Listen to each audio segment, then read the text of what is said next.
Assalamualaikum warahmatullahi wabarakatuh.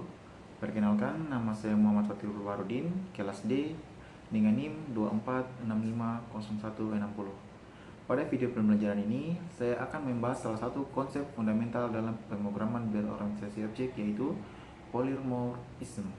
Materi akan disampaikan secara bertahap, dimulai dari contoh dasar melalui metode overloading, dilanjutkan dengan polymorphism tanpa inheritance, kemudian polymorphism menggunakan superclass dan subclass, hingga penerapan polymorphism dengan interface. Harapannya, melalui penjelasan yang sistematis ini, para penonton dapat memahami konsep polymorphism secara menyeluruh dan mampu menerapkannya dengan baik dalam pembuatan program Java. Baik, sebelum masuk ke konsep yang lebih besar, kita mulai dulu dari versi polymorphism yang paling sederhana, yaitu method overloading. Ini contoh yang ada di halaman 6. Langsung saja kita lihat bagaimana Java membedakan metode dengan nama yang sama. Kelas ini berisi dua buah metode yang namanya sama, yaitu cetak. Inilah yang disebut dengan method overloading. Metode pertama tidak memiliki parameter. Ketika dipanggil, metode ini akan mencetak karakter pagar atau tanda hashtag sebanyak 10 kali. Sedangkan metode kedua memiliki satu parameter bertipe char. Metode ini akan mencetak karakter apapun yang kita masukkan melalui parameter, juga sebanyak 10 kali. Dengan perbedaan parameter ini, Java mengenali bahwa kedua metode tersebut berbeda. Meskipun namanya sama, inilah konsep polymorphism dalam bentuk overloading.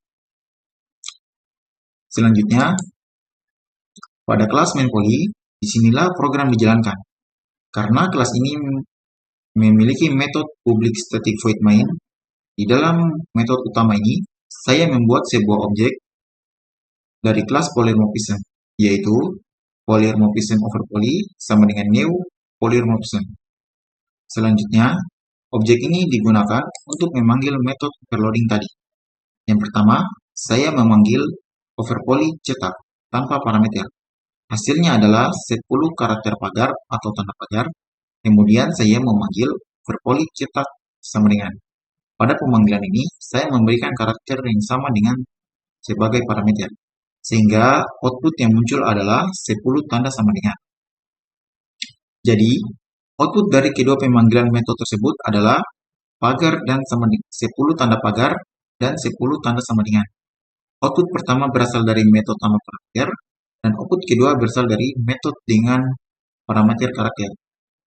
Oke, setelah kita paham cara kerja polymorphism ini, sekarang kita akan lihat contoh polymorphism yang tidak menggunakan parent class atau superclass sama sekali.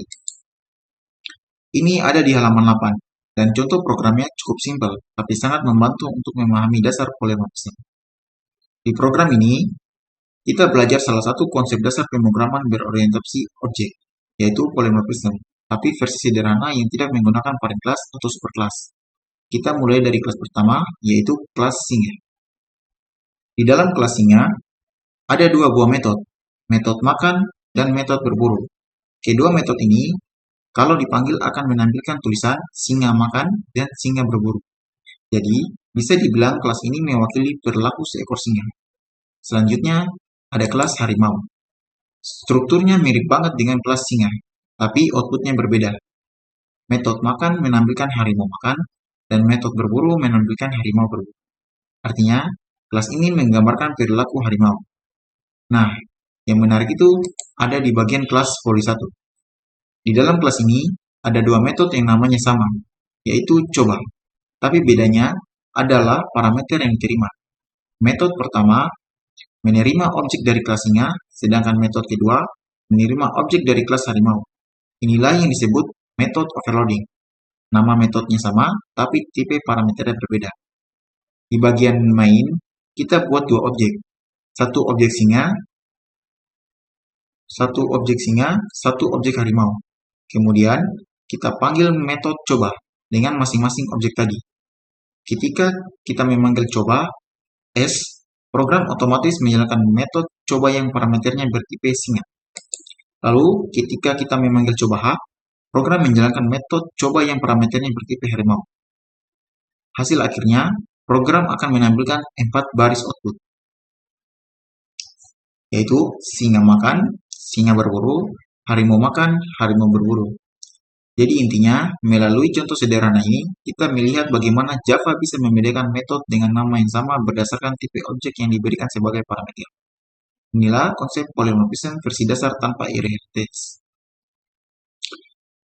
Nah, kalau yang tadi masih tanpa inheritance, sekarang kita masuk ke bentuk polymorphism yang sebenarnya, yaitu polymorphism dengan memakai superclass dan subclass. Ini contoh program yang ada di halaman 10. Dan konsep ini jauh lebih dekat dengan apa yang dipakai di dunia kerja. Sekali lagi kita bahas pelan-pelan biar gampang dipahami. Pertama, kita punya sebuah kelas induk yang namanya hewan. Anggap saja ini adalah blueprint umum untuk semua hewan. Di dalam kelas hewan, ini ada dua metode, yaitu makan, berburu. Metode ini belum spesifik menjelaskan hewan apa, karena nanti akan di-override di kelas turunannya. Nah, setelah kita bikin dua kelas turunan, yaitu singa dan harimau, yang menarik, kedua kelas ini extends hewan. Jadi, otomatis mereka punya metode makan dan berburu juga. Tapi, kita ubah ulang isi metodenya menggunakan overriding. Di kelas singa akan menampilkan tulisan singa makan dan berburu. Menampilkan singa berburu. Di kelas harimau juga sama, tapi outputnya berbeda.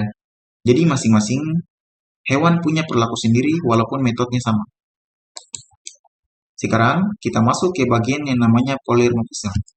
Dalam kelas poly 2 ada satu metode yang namanya coba. Dan parameter metode ini bertipe hewan. Artinya, metode coba bisa menerima objek apa saja, asalkan dia merupakan turunan dari kelas hewan. Di metode main, kita membuat dua objek, yaitu hewan S sama dengan new singa, hewan H sama dengan new harimau. Walaupun variabelnya sama, bertipe hewan, objek yang disimpan bisa berupa singa, bisa juga harimau. Nah, inilah bentuk polymorphism yang sebenarnya. Saat kita jalankan, coba S garis miring objek singa, coba H garis miring objek harimau, Java akan otomatis menentukan metode mana yang harus dipanggil berdasarkan objek aslinya. Jadi, kalau yang dikirimkan itu singa, yang berjalan adalah metode milik singa. Kalau harimau, ya metode milik harimau. Sekarang lebih menarik lagi, objek polymorphic ini bisa kita simpan di dalam array. Di kelas poly 3, kita bikin array seperti ini. Hewan sama dengan new singa, new harimau. Artinya, kita punya satu array, tapi isinya dua objek dengan jenis berbeda. Lalu kita panggil coba hewan kosong, coba hewan 1. Dan hasilnya tetap sama. Metode yang dipanggil akan menyesuaikan jenis objeknya. Ini membuat kode kita jadi lebih fleksibel dan gampang dikembangkan. Kalau yang sebelumnya kita pakai superclass, sekarang kita masuk ke materi yang lebih fleksibel lagi, yaitu polymorphism lewat interface. Ini ada di halaman 14. Dan di sini juga kita akan lihat bagaimana satu objek bisa punya banyak peran sekaligus lewat multiple interface. Langsung saja kita bahas. Pertama, kita bikin dulu kelas yang paling dasar, namanya manusia. Kelas ini cuma punya satu kemampuan umum, yaitu bernafas. Ini kemampuan dasar yang nantinya akan diwariskan ke kelas lainnya. Setelah itu, kita bikin interface pertama, namanya dosen. Karena ini interface, dia cuma berisi aturan. Aturannya simple. Kalau ada kelas mengimplement interface ini, dia wajib punya metode mengajar. Lalu, kita bikin lagi interface petani. Aturannya juga sama. Tapi, kali ini berkaitan dengan kemampuan bertani. Nah, baru deh kita masuk ke kelas utama, yaitu manusia super. Kelas ini mengextend kelas manusia, jadi dia otomatis punya kemampuan bernafas. Selain itu, implements dua interface sekaligus, dosen dan petani. Artinya, manusia super ini bisa bernafas, mengajar, dan bertani. Semua metodenya kita override dengan output yang sesuai. Terus, di bagian main, kita bikin satu objek aja, namanya Andi.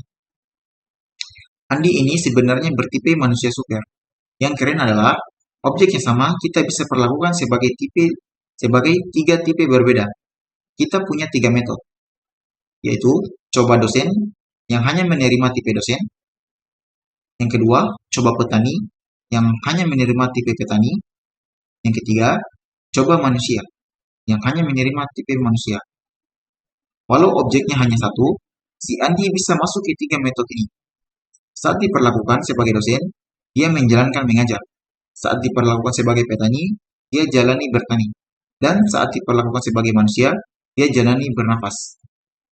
Demikian pembahasan kita mengenai berbagai bentuk penerapan polimorfisme dalam bahasa pemrograman Java, mulai dari metode overloading, polimorfisme tanpa superclass, polimorfisme berbasis inheritance, hingga polimorfisme melalui interface. Semoga materi yang disampaikan dalam video ini dapat meningkatkan pemahaman Anda mengenai konsep-konsep AOP serta membantu dalam pengembangan program yang lebih terstruktur, fleksibel, dan efektif. Terima kasih atas perhatian dan waktu yang telah Anda luangkan untuk mengikuti penjelasan ini. Wassalamualaikum warahmatullahi wabarakatuh.